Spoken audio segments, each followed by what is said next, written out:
Movie House Cinemas, proud sponsors of Conversations with Gerry Kelly. Treat yourself to a movie. Relax in VIP recliner seating without the VIP price tag. At Cityside, Glengormley, Mackara and Coleraine. Enjoy the show.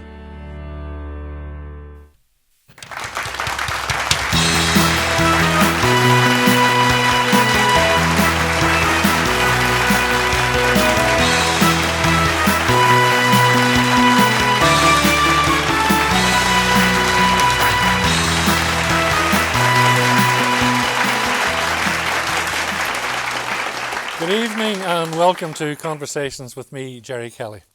Now, my guest tonight is from Dublin. He's an entomologist and a neuroscientist with a Bachelor of Science degree in biology and a PhD in ecology. He is currently working as a postdoctoral researcher at Oxford University, where he primarily studies the brains of insects. In addition, in his new book, 10 Things You Should Know About the Body, he explores the intricate nature of the human body. Now, impressive as all that is, the public at large know him for a very different reason altogether. My guest tonight is Darragh Ennis, Darragh the Menace Ennis, one of the chasers on the daily quiz show, The Chase. Great, what a great nickname. I know. The Ennis the Menace. What else could it be? Well, I didn't know what it was. They didn't tell me. So when I first heard it was when I walked out on set. That was the very first time, yeah. It's obvious but clever. Yeah, it just works. And my daughter loves the Beano as well, so it all wraps up. It's the Ennis the Menace. Class. So you all have nicknames, of course. Yes, of course, yeah. Though Mark and Sean picked their own. So, but I didn't pick mine. No, happy with Dennis. Oh, it's part of me now. I can't escape. I signed my name, the Menace in inverted commas. So. Were you always interested in quiz, Darragh? I always liked to quiz, but I was never really into it. So a lot of people take it very, very seriously, and there's competitions and rankings and there's World Cups and all that kind of thing. Yes. And I've done a little bit of that, but I've never done it that way. But I love the pub quiz. If there was ever a quiz on, I'd join in. I love the quiz show. I was always into nerdiness and facts and trivia, so in that way I was. But online, you would join in online or what? Or down at the local pub? Down at the local pub, and I was in a quiz team in Oxford. So the GAA club in Oxford needed a player for their team. They're in a league, and I joined it, and I've been quizzing with them for 12 years now. Really? Yeah. What attracted you to this? Because your brain, you're a scientist. You've an academic, you've a scientific brain. Yeah. What attracts you to the trivia that you need to know in a quiz like The Chase? So, do you know the way you gravitate to things you're good at? Yes. I'm dreadful at sport. I can't sing. I can't dance. I'd never really achieved very much at anything other than academically. And this is something I'm genuinely good at, and I really liked that. And I was able to be competitive at something, and that really attracted me to it. But your scientific mind relies on fact and logic. Trivia doesn't rely on that. No, but a lot of it is about linking information together and drawing from your knowledge and making different conclusions.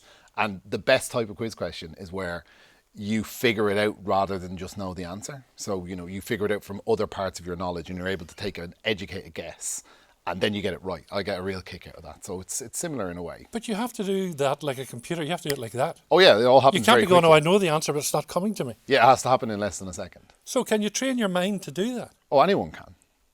To recall immediately? Yeah, anyone can. Some people are more talented and can do it more easily.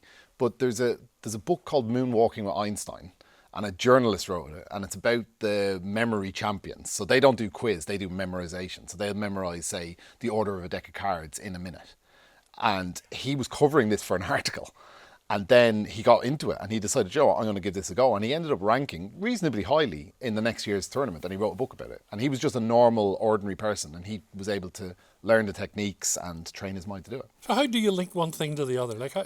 It depends on your own individual set of circumstances and how your own mind works. You just make it interesting and link them together. So, for instance, the Speaker of the House of Commons was Lindsay Hoyle. Yeah. And that sounds kind of like linseed oil. So that's how I remember him. Things like that, little silly things that jump together. Or if you want to know when someone was alive in history, you just find out someone else who was alive at the same time that you know. So Genghis Khan was around at the same time as King John of England. And I know he was there in 1215 because that's when he signed the Magna Carta. And so early 1200s, both of those, Magna Carta, all together in my head in one package. So you just link things together and it makes it a lot easier. I've heard where people go on Wikipedia And you know, when they mention something, it turns to blue. Yeah. And then they follow that link. And they links and links and links. Yeah. Is that a Oh, yeah, way yeah. of Go doing it? down Wikipedia rabbit holes. Paul Sinha does that a lot. The Wicked People of Rabbit Hole. Is that what Wikipedia it's rabbit called? hole, yeah. And we do a version of that where we do, say, 10 steps. And then we say to someone, okay, I went from Gerry Kelly to, you know, Marcus Aurelius in 10 steps. And you're only allowed to click links. How did you get there? And you have to find the path, and you go and try and click through the different links to figure it out. What attracted you to the chase? Because you were a contestant on the chase. I needed a door for my house. Pardon? So I just bought a new house, my first house, and we had no money. And the previous owner had removed the back door into the Are conservatory. you serious? Yeah. And it was really, really cold, and you couldn't lock the conservatory, so we couldn't lock our house. And I needed money. And at the time, I was in the quiz league, and they advertised looking for people to go on quiz shows. So I applied for a load of quiz shows to try and win some money. Did you apply for others? Yeah, I was on one called Rebound, which ran for one season. It never was redone. I came second in that. Unfortunately, didn't win any money. And then I was asked to go on Tipping Point as a reserve, but I didn't want to take a day off work to be a reserve, so I said no. And then very soon after that, I ended up on the chase. But the chase, you're dependent on your other 3 contestants as well. You need them, do you not? No. Well, you do if you're going to earn big money. Well, otherwise you end up on your own. Yeah, but I would have won on my own. Oh. Well, you see, it's interesting because your appearance and the ultimate result of that caused a bit of stir on online. People care way too much. What happened? Explain to us what happened. So I was the first person. So people who know the show, it's four people, and you all have a turn, and you can take the money that you earn. You get £1,000 for question right, or you can go for a lower or higher offer.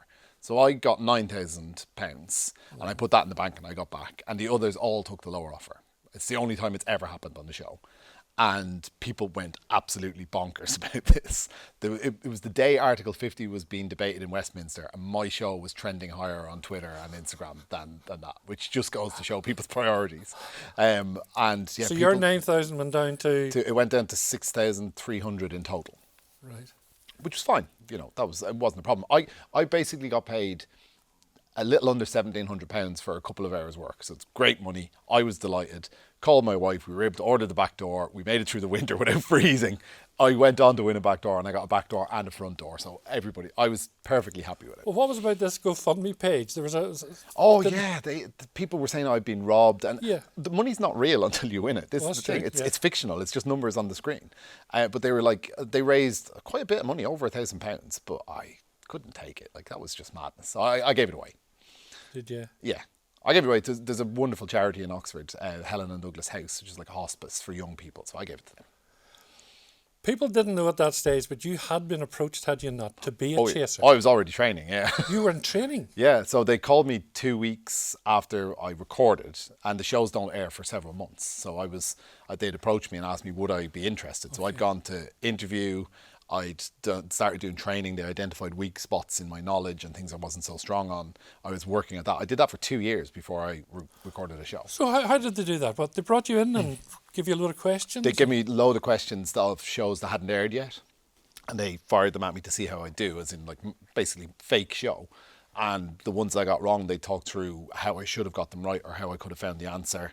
Figured out like tactics that you can use, how you think about questions, and then they'd give me homework to do. They'd say, okay, you were really weak on soaps, or you were really weak on, you know, the counties of England and things like that, things that I'm not very good at. And then I'd go away and I'd work on those and try and memorise things, and then I'd come back and we'd discuss progress, and that lasted 2 years. Wow. Yeah. What are you weakest on today? All pop culture. Pop culture? Yeah, anything, reality shows. I can't make myself watch them. I'm pretty bad on very modern music. I stopped listening to music a while ago, so now I just learn the names of artists and some albums and maybe a couple of tracks, but I don't have very deep knowledge about anything that's been in the charts for the last 10 years. As a chaser, what has been the biggest amount of money that you've been involved with that you've lost? £125,000. Wow. So that was for the Soccer Aid special. And it was against a couple of footballers and Sean Williamson. He used to play Barry in EastEnders. Oh yes, and he's a proper quizzer. So he's literally written a book about quizzing. He's written the book, and is a ranked quizzer in like the English rankings. He's a genuinely top guy. He's been on all versions of our show. We're basically his charity piggy bank. He's won over, I think it's something like £500,000 in total. He's been involved in jackpots for that across Beat the Chasers and the different versions of the show. Do you get a rollicking if you lose money? No, not at all. I thought I would. So the first time I lost big money, I lost 75,000 to one player, a 20-year-old called Eden, great guy. And I walked off going, "Ooh, sorry about that." I said, "It's fine. That's what the show's about. It'll be a good show." So that was the moment it clicked for me. It's not a business. We're in the entertainment business. We're not in the winning prize money business. It was going to be good entertainment. The whole point of the show is that people can and should win. If nobody won, it'd be really dull. And they're like, big prizes get, people like that. It excites people, gets people watching the show. Sometimes it happens. So they were fine with it. How many shows? I do want to talk about your other life at a moment, but the chase does fascinate me. How many shows do you record at one time? So the crew record 3 in a day, but each chaser only does 1 usually. It's rare that we do 2. So there would be 3 of us in studio, and we have this mad order of secrecy about who the chasers are. It's bananas. So we're called Chaser 1, Chaser 2 and Chaser 3 over the radio in case anybody overhears. Okay. And we have to hide in our dressing rooms. And recently they were recording Wicked, and Jeff Goldblum was in changing rooms very close to me, and I kept putting my head out into the corridor to see if I could spot him, and they were like, "Get back inside in case the contestants see." But yeah, we do 3 a day, but I'd only do 1 on it. Anyway. How far advanced are you on shows? Are you got the next month, 2 months done already? It's 6 months in advance. 6 months in advance? Yeah, wow. Usually. It's rare that they be less than 4 months in advance. Yeah. And how much of your time is involved in that? So in recording, very little, but in the background work, an awful lot. So the studying, doing quizzes, learning lists, trying to keep on top of moving targets like, current politicians. Every time there's a new election, new Oscars night, new Grammys, any award show like that, you kind of have to look at what's winning awards and try to remember who's won what in what year. And yeah, Darragh, that would drive me insane. Yeah, well, it's the job, and I like doing it. So it's the mind that you have. What, has life changed much for you since you've been on the chase? Because you went from obscurity almost to national treasure. Yeah, it was really bizarre for me, particularly because my shows went out. The first shows went out during lockdown, so I went into lockdown as a non-famous person and came out in that weird world we were in where you just started bumping into people again. But instead of just like going to the supermarket, I was getting people asking me for pictures and autographs, and it was very, very surreal. But other than that side of it, my life is very, very normal. How are you coping with that though? I don't mind it. It's fine. Like I view it as part of the job. You sign up to that when you go onto TV. People will ask you. People are very good about it. They don't bother me when I'm with my children, which would actually bother me. But when I'm on my own, I don't mind. I just find the whole thing amazing. I love the chase. I think Bradley Walsh is superb at it. Oh, what a great guy he is. And he's doing 3 a day for weeks on end. Yeah, absolutely. That man never stops working. What happens if you mess up? If he messes up, if he gets the question wrong or he misreads it or whatever? They pause recording. There's an independent adjudicator on site, which is independent of ITV and the production company.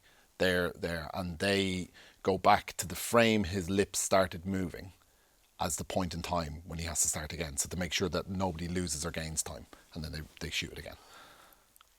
Well, I'm not going to argue with you, but they'd be aware of the question at that stage. It depends on how far he's into it. Exactly. So if he's given away the question, they have certain levels of question. They've like 4 or 5 levels of difficulty. They replace the question with one of similar difficulty. Okay. If he's given it away. So if he just says what city and it's meant to be what country, that's easy. They just redo it. But if he goes, what city is the capital of whatever country, and he mispronounces the country, then you go for a different one altogether. Yeah. What about your day job? You can't do all this at one time. You can't do your luckily, I very recently dialed back the science job almost completely. Oh, you've had enough new doors. You've enough new doors. Yeah, the house is now watertight. So no, I couldn't keep going. It was too much work. So my lab, I was in the biochemistry department in Oxford for a long time, for 13 years. But my lab moved to Glasgow, and I used that as a point where I could stop. So I still am associated with the lab. I still do a little bit with them. I'm going to go visit them next week, and we're tying up a few papers and a few little bits, but it's a very small part of my life. And exactly what did you do? So we were trying to look at essentially how memories are made at a molecular level. So looking single molecule resolution, how different things happen in your nerves, well, in a fly's nerve cells and brain cells to make new synapses grow.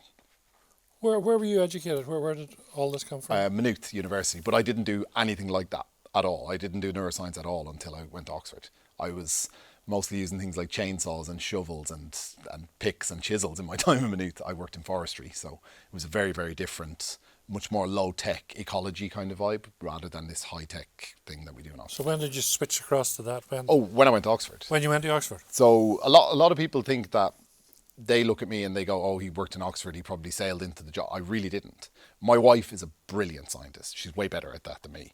And she got a top job in Oxford in the chemistry department. And I followed her. And I applied for, I kept a list because I'm a nerd, 102 jobs without getting a single interview, including working as a shelf stacker in supermarkets. They said I was overqualified. I was desperate for work. I was there doing nothing. And my current boss hired me to be a technician to look after the insects, not as a researcher or anything. I just ended up being there so long and I just kept getting promoted until I was his lab manager. But I started out as a job that I was massively overqualified for. But it was purely because I'd worked with insects before and I did insect behaviour and he wanted to do a little of that.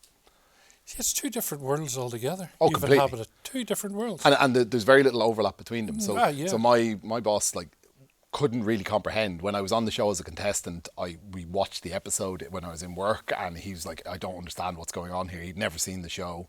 When we go to conferences, the students would recognise me, but none of the people would. They were like, well, because they're not watching TV at 5 o'clock, so there's very little overlap between those worlds. And when there is, he finds it bizarre. But then, we'd go for lunch down in the market in Oxford and I'd be like bombarded with people asking me for pictures or talking to me. And he's like, this is so weird. Yeah. There'll come a day, of course, when the chase will stop. Yes. What will you do then? Will you go back to your original qualifications? I'd like to do a mixture of both, actually. What I'd really like to do is become a science presenter on TV. I think there's a bit of a gap in current programming in the UK and Ireland for science for adults.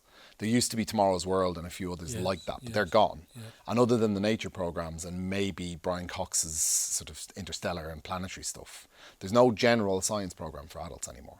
And I think that's a problem. I think people are becoming afraid of science and they think it's too hard, too difficult to comprehend. And I think we need to bring that back and make science accessible to an audience of adults. It's great stuff for children, but once you get past about the age of 12, there's nothing there. Yeah. And I'd like to fill that gap. And you enjoy television presenting? I love it, yeah. I think it's great. And I always wanted to be David Attenborough growing up. That was my ambition. Yeah, I queued for 4.5 hours to get his book signed when he came to Oxford. So he's my absolute hero. Oh, fabulous. Your book, when I heard that you'd written a book, I assumed it was going to be a quiz book. No, not at all. Not at all. Absolutely. The Body, 10 Things You Should Know. Yeah, it was really good fun writing that, actually. It's very enjoyable to read. Although I'm glad you said there are complicated bits in there too. There are a little. You can't avoid all technical language, but I tried to make it so that an ordinary person who's just interested in things like this could read it. If I wrote it for specialists, that's a waste of everybody's time. There's loads of those books, but this was definitely aimed at the ordinary person on the street who wants to know a little bit more. And it talks about things like why people sleep. Why do we sleep? Yeah. Why do we sleep? Because it makes no sense. From the animal's point of view, sleeping is a terrible idea because you're vulnerable to predators or anything happening to you. And pretty much every animal sleeps. Very few don't. Like flies sleep. We worked on fruit flies and circadian rhythms. The Nobel Prize for that was based on fruit fly research. The worms that in the soil sleep, things that swim in the sea sleep. It doesn't make any sense, but it's just so fundamental to how animal nervous systems work that they can't function without it. It just doesn't make sense. But so there has to be a reason for it. So in the chapter I go, this is what happens when you go sleep, and what happens when you don't sleep. It very, very quickly becomes a huge problem. Within a very small number of days, your brain stops working. Yeah. And, being tired at the wheel of a car is pretty much as bad as having a few drinks. It impairs your judgment, it messes with your motor functions, you start to hallucinate after a while. And all the things that your brain needs to happen, it needs to have a maintenance time, it needs to have shutdown, or else it can't function properly. 10 things you should know, and I knew very little of them. I now know the 10 things. Yeah. Would it not have been a quiz book? No, I didn't want to write a quiz book. Why not? You are the quizzer. Yeah, I am, but I love this. And I think a quiz book would be boring to write. This is fun. This was interesting. I liked writing this. And I think it's going to engage people a lot more. There's a lot of quiz books out there. Yeah. There really are a lot, you know. And writing quiz questions, I like doing quizzes, but I like writing them and then hosting them and interacting with people. I like that two-way process, which I think will happen here. I think people will talk to me about it, and I think it will engage people, and it might make a bit of a difference. A quiz book might sell more, but that's not really what I did it for. Yeah. Do random people come up to you in the street and ask you random questions? All of the time. Really? Yes, all of the time. They ask me for photographs. A lot of the time they want to ask about how the show works rather than quiz questions. Yeah. So they want it because people, the box, the magic box in their sitting room, the TV, they don't see all of this stuff that we see. And they want to know how it works. They want to know how the sound works. They want to know how many cameras there are. They always want to know what Brad's like. He's lovely, by the way, everybody. He's absolutely fabulous. But, you know, they want to know background and the mechanics of the show. I get that an awful lot. I have a question. Yes. Now, either you're going to win this or I'm going to win it. So this is my quiz question for you. Nice. I'm not giving you any choices. Okay. You've one go at it. Okay. It's a spelling. Okay. Spell desiccate. Dessicate. I win. You're wrong. What did I go wrong? Desiccate. Oh, it's two C's, one S. And one S. Oh, I can't believe I got that wrong. I'm going to get a job on the Chasers. I defeated the Chaser. Thankfully, they don't ask for spellings very often. What about Christmas? What happens for Christmas for you? Because we're coming up to it very shortly. Well, normally I stay at home with my wife and my children. We used to come back to Ireland quite a bit, but we stopped that. We've got our own lives over there now. But this year, because my father passed away this year. Sorry to hear that. Yeah, thank you. My mother has decided she's going to come to us. So my children are beyond delighted that their grandmother is going to be with them for Christmas. Oh, very good, very good. So I'm mostly going to spend my time making sure my mother has her feet up and a glass in her hand and something to eat. Lovely. It's going to be. And what about, have we got a Chase Christmas special? Oh, two. Two Christmas? Yeah. And you're in both of them, right? I'm not allowed to say. Because it's not revealed who's in which one. So there are two. There's a fancy dress special and there's what we call the glitz special where people dress up in their glam suits. But yeah, I'm not allowed to say. Sorry about that. So will you be studying the books? What's the best present you could get at Christmas? Would it be a good encyclopedic book of some description? For me? Yeah. Oh, probably a history book. I love history. Oh, really? Yeah. Yeah, my mother was a history teacher. It was my best subject in school, actually. I got my best grades in history. But there was no history factories or, jobs, so I plumped for my second best subject in university, which was science. Are you the youngest chaser on? No, Jenny's younger. Oh, Jenny's younger. You're the latest. Yeah. It's a joy talking to you. There's a million questions I would like to ask you, but I am so delighted that you didn't know how to spell desiccate. Yeah, I know. That's great. So if I ask you again, how do you spell desiccate? Desiccate. We'll edit the other bit out and put that answer in. Darragh, thank you so much. Enjoy Belfast. I know you're for a couple of days with your mother. Thanks for coming to see us. Thank you. Darragh Ennis, great guest. Thank you, Darragh.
For 35 years, we have shared unforgettable stories on the big screen with you.